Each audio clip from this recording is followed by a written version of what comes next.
सुनो जब न मिलने का खौफ सताने लगे ना तो यकीन से दुआएं मांगना। जब सब्र ना आ रहा हो ना तब जाए नमाज पर बैठ कर खूब रो लेना। जब हिम्मत हारने लगो तो सजदों में रब ताला से ढेरों बातें कर लेना।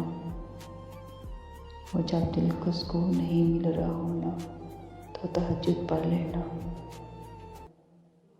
जब तुम चाहते हो कि कोई तुम्हें तसल्ली दे तो कुरान पढ़ लेना। और जब इंतज़ार करना मुश्किल हो जाए